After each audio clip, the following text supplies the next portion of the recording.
பிரியமானவர்களே, இயேசு கிறிஸ்துவின் நாமத்தில் நான் உங்களை வாழ்த்துகிறேன். என்ன ஒரு வீட்டுக்கு முன்னால் நிற்கிறீங்க அப்படின்னு பார்க்குறீங்களா?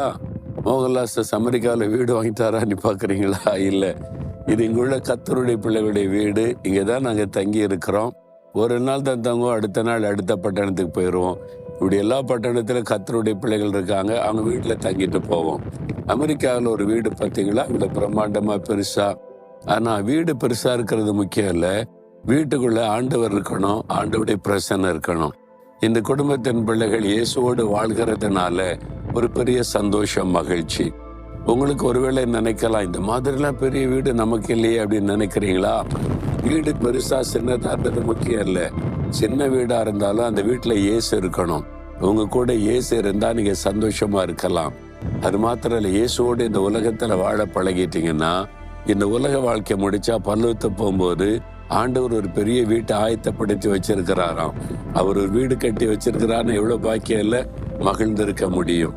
சரி, இன்றைக்கு ஆண்டவர் எனக்கு என்ன சொல்றாரு அப்படின்னு பார்த்தீங்கன்னா, லேவியராகமம் 20 அதிகாரம் 26வது வசனத்துல, நீங்கள் என்னுடையவர்களாய் இருக்கும்படி உங்களை மற்ற ஜனங்களை விட்டு பிரித்து எடுத்தேன். ஆண்டவர் சொல்றார், என் மகனே, என் மகளே, நீ எனக்கு சொந்தமாய் இருக்கும்படி, என்னுடைய மகள், என்னுடைய மகனாய் இருக்கும்படி மற்ற ஜனத்தை விட்டு நான் உங்களை பிரித்து எடுத்திருக்கிறேன் அப்படின்னு ஆண்டவர் சொல்றார். நம்ம இந்த உலகத்தின் மக்களை விட்டு பிரித்து எடுத்து, நீ என் கூட சேர்ந்து வாழணும், நீ உலகத்தின் மக்களை போல இருக்கக்கூடாது அப்படின்னு அவருடைய மகனாக மகளாக மாற்றி இருக்கிறார். எவ்வளவு பெரிய பாக்கியம் இல்லை?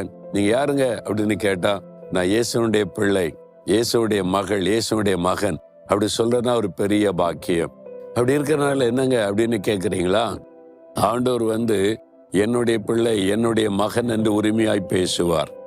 நான் ஒரு சமயம் வட இந்தியா ஊழியத்து போயிருந்தப்போ, அங்கே ஒரு குறிப்பிட்ட மாநிலத்தில் ஒரு மந்திரவாதியாக இருந்த மனிதர் ரட்சிக்கப்பட்டு ஊழியக்காரராக மாறிட்டார்.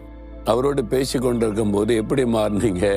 அவர் சொன்னாரு, எங்களுடைய பரம்பரையே மந்திரவாதம் செய்யறது, தாத்தா, அப்பா, அப்புறம் நான், தொழிலே அதான், இதான் வருமானம், இதை வச்சுதான் வாழ்க்கை, அப்படி வாழ்ந்து கொண்டிருந்தேன்.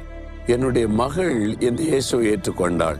யாரும் சொல்லி இருக்கிறாங்க, இயேசுவை ஏற்றுக்கொண்டு என்கிட்ட பேசினாள். இயேசுதான் மெய்யான ஆண்டவர், அவர் தான் வானத்தை பூமி உண்டாக்கினவர், இந்த மந்திரவாதெல்லாம் பண்ணாருங்க, இது பாவம் சாபம்னு பேசினா. எனக்கு கோபம் வந்து விட்டாரு. பரம்பரையா நம்ம தொழில் செய்யறோம், எத்தனை ஆவிகள் எனக்கு கட்டுப்பாட்டுக்குள்ள இருக்குது, நீ இப்படி பேசாதன்னு சொல்லி சண்டை போட்டு அதோட நிக்கல. அவ ஜெபிக்க ஆரம்பிச்சதுனால இந்த ஆவிய வீட்டுக்குள்ள வர மாட்டேங்குது, மந்திரவாதம் பலிக்க மாட்டேங்குது, அது டிஸ்டர்ப் ஆகுது. இவ ஜெபிக்கிறா, அந்த கடவுள் பேரை சொல்லி இயேசு இயேசுன்னு, அதனால என்னுடைய மந்திரவாதம் செயல்பட மாட்டேங்குதுன்னு சொல்லி கோபம் வந்து விட்டாரு. நான் சொன்னேன், இந்த வீட்டுல ஒண்ணு நீ இயேசுவை விடணும், அல்லது நீ இந்த வீட்டை விட்டு போகணும்னு சொல்லி. அவன் முடியாது, எனக்கு இயேசுதான், நான் அவருடைய பிள்ளை அப்படின்னு சொல்லிட்டான். அதனால வீட்டை விட்டு விரட்டிட்டேன்றார். தகப்பனர் வீட்டை விட்டு விரட்டின உடனே அந்த ஊர்ல இருக்கிற சொந்தக்காரங்க வீட்டுல அவள் தங்கி கொண்டு போய் வயல்ல வேலை செய்து கொண்டு வாழ்க்கையை நடத்தி கொண்டு இருந்தாள். ஒரு நாள் இவர் பார்த்தாரு, வைராக்கியம், நம்ம மகள் இப்படி போயிட்டாள், அவளை திரும்ப கொண்டு வரணும், விடக்கூடாது, இந்த இயேசுவை விட்டுட்டா வரணும்னு சொல்லி மந்திரவாதம் பண்ணி அவளை கொண்டு வரலான்னு சொல்லி ஒரே பலியெல்லாம் செலுத்தி மந்திரவாதம் பண்ண ஆரம்பிச்சார். நல்லா அவர் போட்டு மந்திரவாதம் செஞ்சுக்கிட்டே இருக்கார். மகள் அந்த ஆவி தாக்கி அவளை திரும்ப கொண்டு வரணும்னு மகளுக்கு ஒரு விதமா மந்திரவாதம் செய்யறார். அப்படி செய்து கொண்டே இருக்கும் போது திடீரென்று பிரகாசமான வெளிச்சம், அதுல ஒருவர் நிக்கிறாரு.